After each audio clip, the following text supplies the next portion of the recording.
What's good, y'all? Before we get into this, don't forget to like, share, and support the BMC. So as y'all know, Diddy, Sean Combs, he in court right now fighting a RICO. As of late, he done has got some good news. The people that's trying to prosecute him, the feds, they resting. They dropped some of the charges, or the good bit of the charges that can get him caught up in the RICO: kidnapping, arson, sex trafficking. But like I said from the beginning, did he really do it, or is this a targeted hit by that Diageo liquor company, which we're going to get into that. But right now, let's go over this Diddy situation. First of all, they had us tricked up. They was screaming accusations of playing with people's kids and all this stuff. And the first one that made a red flag was when they showed the Cassie tape of him beating the girl up in the hotel. I mean, she got cashed out. You know what I mean? Civil suit. She got cashed out. What? She came up with $30 million altogether from what the hotel and Puff gave her. You know, he was wrong. She got paid for it. Seeming to me, they came up right with the RICO after that. They done showed you all this stuff that he's capable of doing. Okay. Then it came out he was doing a bunch of crazy stuff, similarly with some young girl, him and Jay-Z. Jay-Z lawyer shouted that down, got that out the way. So Puff can thank Jay-Z for that. Although they said that Jay-Z said he won't Puff friend, which we're going to get to that too. You know what I mean? But, okay. So now they're saying like they criminalized the Cassie situation after she got cashed out and used her as the central figure because, you know, heartstrings was being pulled. But still no RICO. Still no child shit. Still none of that. All it was seemingly to me was domestic violence. An old weird nigga, weird with his sexual ways. I mean, everybody already hating on him because it seemed like he got the best of both worlds. He rich, he hollering at all the shorties, but behind the scenes, he's seemingly just a weirdo with money with freaky fetishes. They haven't proved anything like RICO. It seems like it should be Diddy versus Cassidy, but when you hear what Cassie's participation in it, she called the dope dealers, she called the male escort, she rented the room, she set everything up, she even requested these free calls, as they call them. You know, that's a new word in the lexicon, and it's always going to be synonymous with P. Diddy, Puff Daddy, Sean Combs, because y'all know Diddy's in court, not Sean Combs. It's all Diddy. Did he really do it? Or did the Diageo liquor company target this black man? Now, like I said, a lot of people don't turn their back on Puff. Like, where's Rick Ross? Where's Khaled? Where's all these people that when he home, when he out there, the Ciroc boys, you know, in the clubs with him, you know what I mean, at those freak offs? Because you know what? They had a lot of people looking for some freak off list that was going to come out. None of that has surfaced. The case is about to be, you know what I mean, he about to get his verdict. And ain't none of that, no list of your favorite rappers, and producers. They say TD Jakes, Oprah, everybody was supposed to be on these lists and these tapes. They haven't showed now one tape that won't Diddy and his personal freak-offs with these young ladies, like the 50 Cent baby mama. She was doing all that shit on her own. She signed a contract with this guy to be like his concubine, and he'll pay her rent. That's what she thought it worth was. That's what it is. They have not proved the RICO. His assistant even says she loved him. Like, it's just crazy that, you know what I mean, the media along with the judicial system is a motherfucking crazy combination. They'll ruin you. And like I said, did he do it, or is this a targeted hit by the Diageo liquor brands? Okay, everybody done turned it back. Ain't nobody stood up for him. So Diddy done got these charges dropped. He might be able to got there going get some wiggle room. Might be home soon. Might be home sooner than people thought. You know what I mean? And like I said, is it the Diageo liquor company? And they said, why didn't Diddy take the stand? Why would he take the stand? So they can trick him up and fuck it up? Of course he's nervous. Of course, I said, why would he take the stand? The Fed has a 99.9%. Is this the 0.1% right there, Diddy? You know what I mean?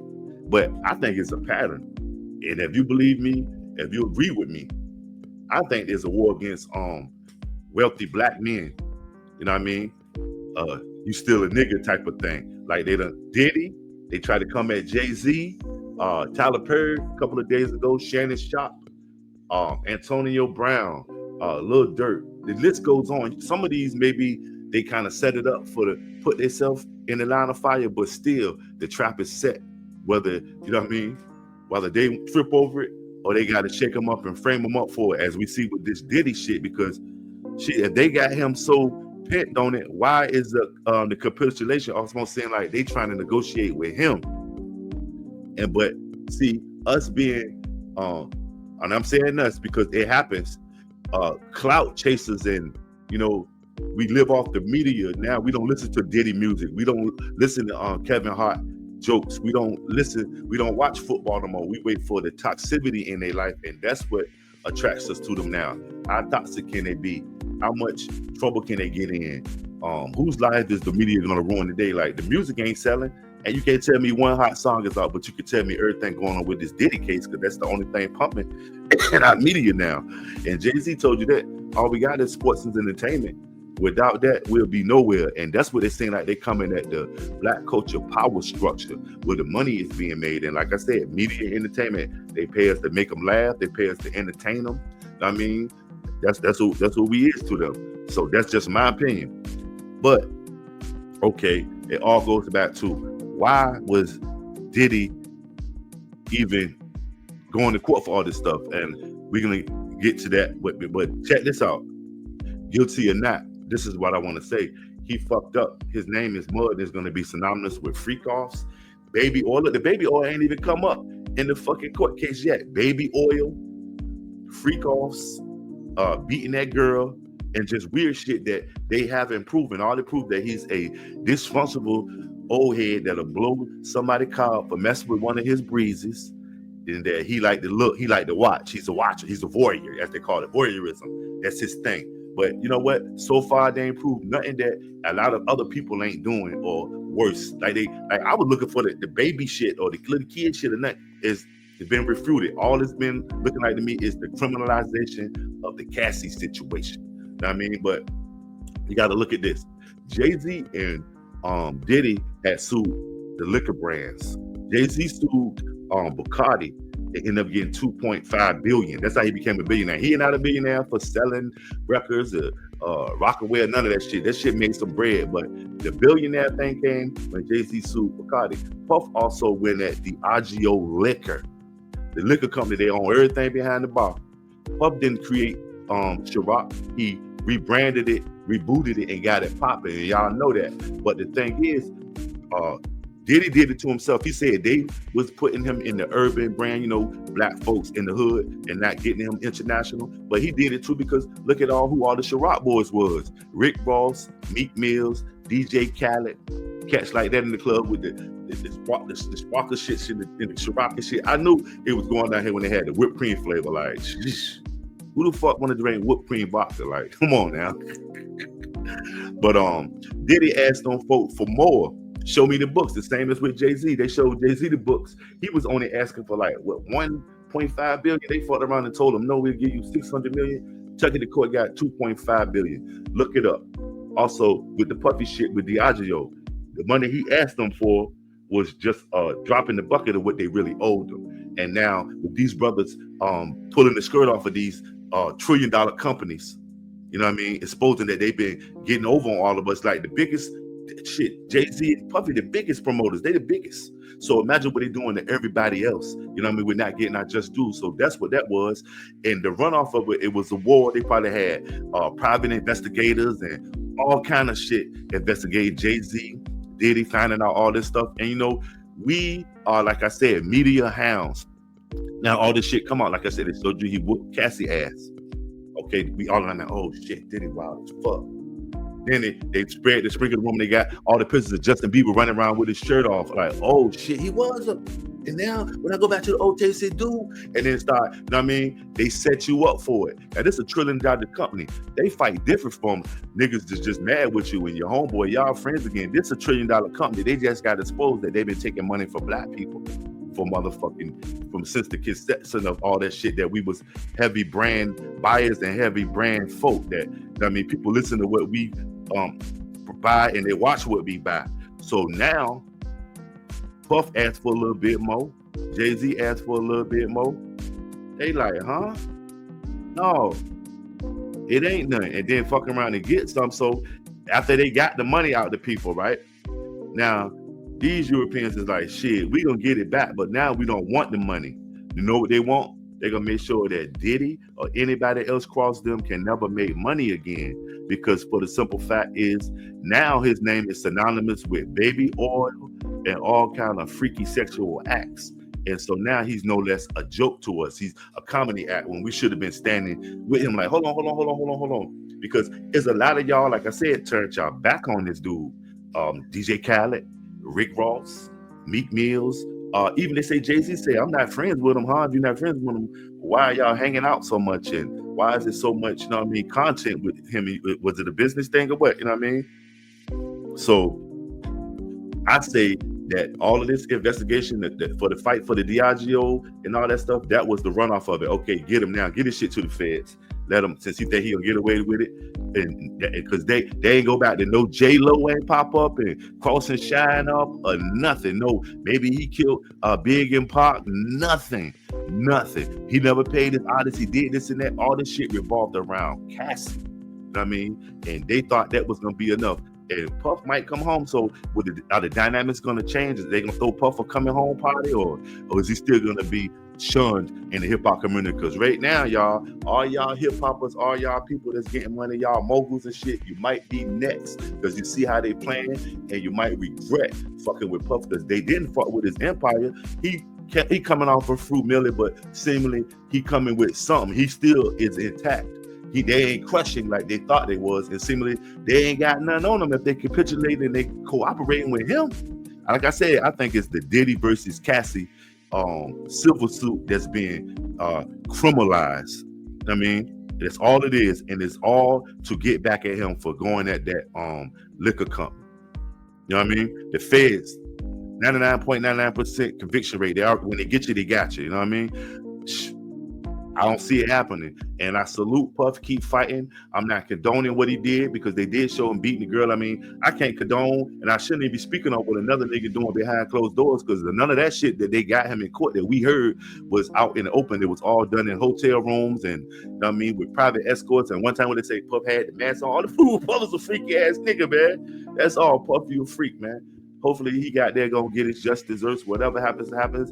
Whatever. If you got a comment, leave it below. You think it don't change nothing for you? Is Puffy still a freaky pedo, as they call him, or you think it may be a little bit of they just going at him because he a black dude with wealth and they trying to shut him down? Look, you still a ninja. You know what I mean? Is it that? Now check this out. I'm gonna leave y'all with the Diageo shit. He gonna drop it. I listen to this. He gonna drop the little joint on why Diageo is at him.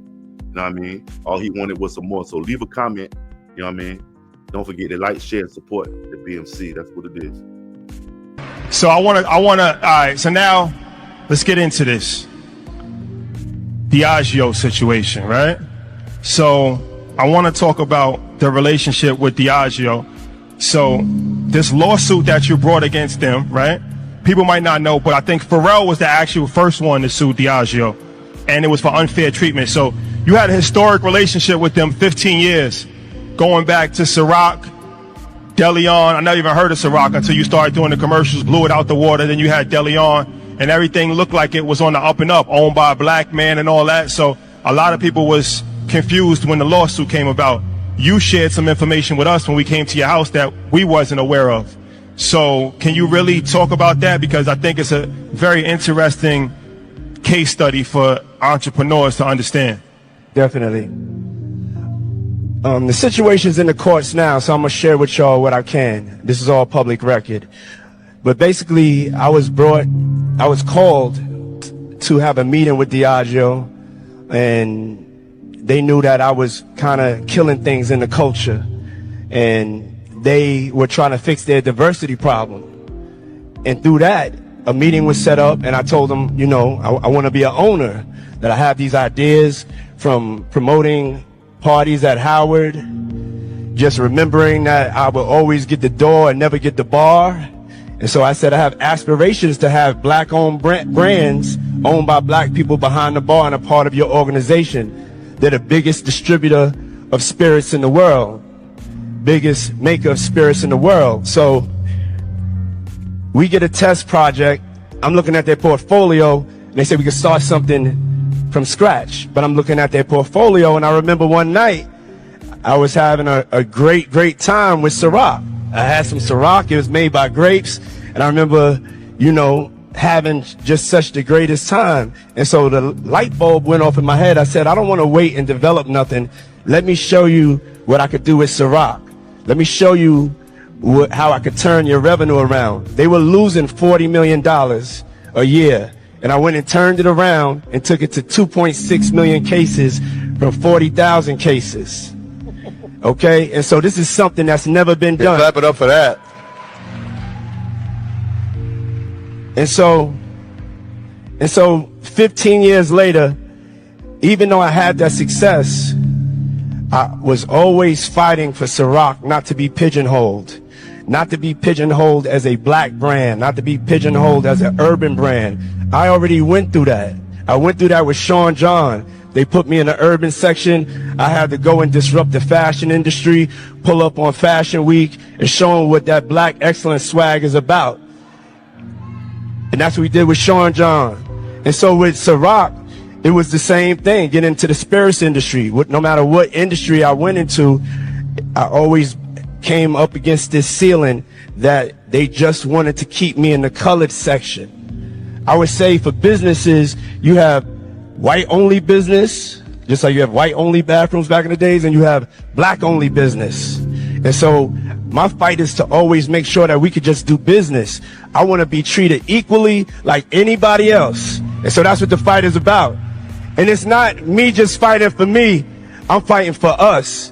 Because whatever bar I set, y'all have to come behind me on that bar, and I want to make sure that it's right. So that's what the fight is about, simply put. And the last things, to make it clear, was with Deleon. I still own Deleon, okay? So with Deleon, I sent my people. Before you tell the story about that, just talk about the process of getting Deleon, right? Because it was you proved yourself with Ciroc, and so now there's an opportunity to create something else.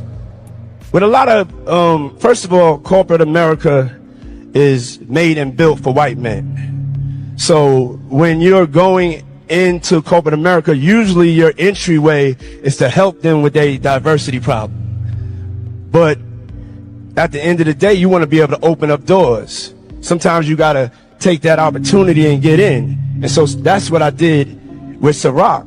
But I told them I don't work for nobody. Everything in my portfolio I own. So you guys have to know my ultimate dream is a tequila.